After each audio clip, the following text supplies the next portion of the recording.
Hi guys, welcome back to my channel. Today I'm going to show us how to cut and sew this exaggerated pointed collar, just like this one that I have on my shirt here. So if this looks like something you're interested in, kindly watch this video to the end. Do not forget to like and share. The first thing is to start with the drafting of the collar, and here I have a piece of paper. The first thing you want to do is to draw a straight line, and that straight line is going to serve like the neckline. The collar is divided into two parts. We have the collar stand and the collar itself. And we are going to start with the collar stand. So for you to know the measurements you are going to use for the collar stand, you need to go ahead and measure the neckline of the shirt you want to attach the collar to. Just like see me doing, you are going to measure the neckline of the shirt. Okay, you can measure the front and back separately, or you measure it together. So here I already have the measurement I'm going to use for the front and back. So you are going to draw a straight line like this. So it's going to demarcate the front and the back. Then here I'm going to take the measurement for the back neckline. I'm going to measure it upward, then connect it a straight line. After that, you're going to take the collar height, and for this I'm using 1.25 inches. Okay, so here is going to be the center back. All right, so after this now I'm going to measure and mark the front. The measurement you take around the front neckline of the shirt or the blouse, you're going to measure it. You can go ahead and reconfirm the measurements. You're going to measure and mark it on the paper, starting from this middle line that I drew earlier. You measure and mark forward like so. Then you're going to connect with a straight line. So this is going to be like the center front area. So from the neckline area, you go up by 0.75. Okay, then you're going to connect back to the center line like so with a curved line. Okay, this is to enable the collar sit well around the neckline area. So then after this, you now take the collar height, which is the 1.25 you use at the back. Whatever measurement you use at the back is what you're going to use at the front. Then you're going to connect again with a curved line like you did for the previous one. Then from that center front, you go in by about 0.5, then you curve it back to the down part like so. You can use the edge of your ruler or use your free hand. Okay, so the next thing we are going to do now is to label it. So I'm going to label the back and also the front. So this is the collar stand. So here is the collar stand now. Okay, so this down part is going to be the neckline. Here is going to be the center back. When you want to cut this, you are going to cut it on fold. You fold the fabric into two, you place the paper on it, and you can also cut this collar stand. You can draft it on a folded paper, so you automatically have all your measurements at once. So now we're going to draft the collar stand. So for the collar stand now, I'm going to extend this line, and I'm also going to extend the one at the center back. Okay, I'm going to extend it upward. The first thing, we want to raise the neckline. So for the neckline area, it's not going to be a straight line. So from here, I'm going to go by about 1 inch or 0.75. Then I'm going to connect back like so from here to this point with a curved line like this. This is because the neckline should not be straight, so we are trying to create like a curve shape around the neckline area. After this now, you decide on the height of the collar at the back. Okay, so the regular measurement is about 2.5, but for this one is a bit wide, so you can use 3 to 3.5 inches. But for this one, I'm going to use 3 inches. And on this center front, you go ahead and measure and you connect it with a faint line or a broken line, because the line is going to be temporal. Okay, so after this now, I'm going to extend the line at the center front here. So this is where the work will start and where we are going to have the extension and exaggeration. Here is where you are going to decide on how long or how big you want the collar area to be. So the measurement is between 8 to 10 inches. Okay, you can use less than that depending on how long you want it to be. Okay, but for me, I'll be using 8 inches. And also, we are going to be extending this part. So now I'm going to draw out the lines that we already have, so that we'll be able to understand the ones we are going to be working with.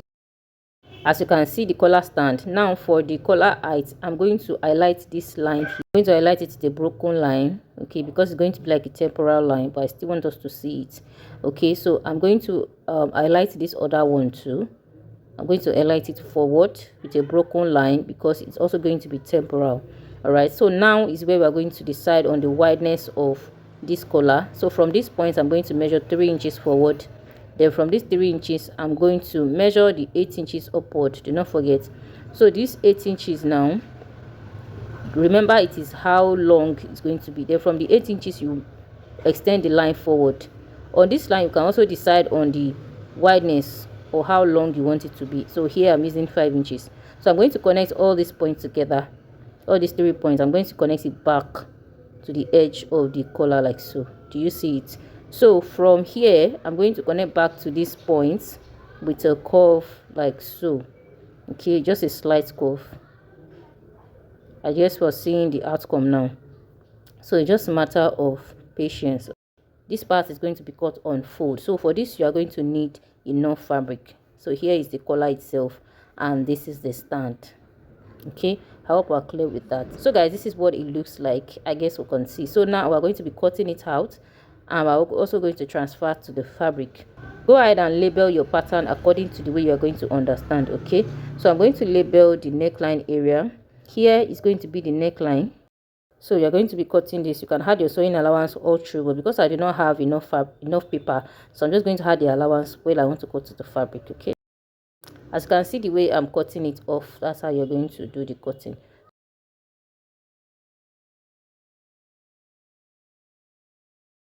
So this is what you are going to have, and if you look at it very well, you see that the collar is a bit longer than the collar stand. So we need to do some alterations around this collar area. Okay, just like we do for our normal collar, your collar should not be longer than the stand. Okay, so what I'm going to do is to reduce the wideness of this collar by about half inches, or you can use 1 inch. So I'm going to use 1 inch. Sorry, I'm going to use 1 inch, and from the 1 inch I will connect back to the tip of the collar like so. Okay, because you don't want the collar to be longer than the stand. All right, it has to stop. So you can either stop before the collar or you stop on the same point, but it should not be longer than the stand. I hope you understand what I'm trying to say. So I'm just going to fold this in. You can also cut it out. I just wanted to fold it in. Okay, so that'll be all for the drafting of the pattern. And now as you can see that the collar is a bit shorter than the stand. It can be shorter like this, it can be on the same point, but it should not be longer than the stand. Are we clear? I've transferred the pattern to the fabric and I added half-inch sewing allowance all round, and at the same time I went ahead to add a fusible interface to the wrong side of the fabric for both the collar stand and the collar itself.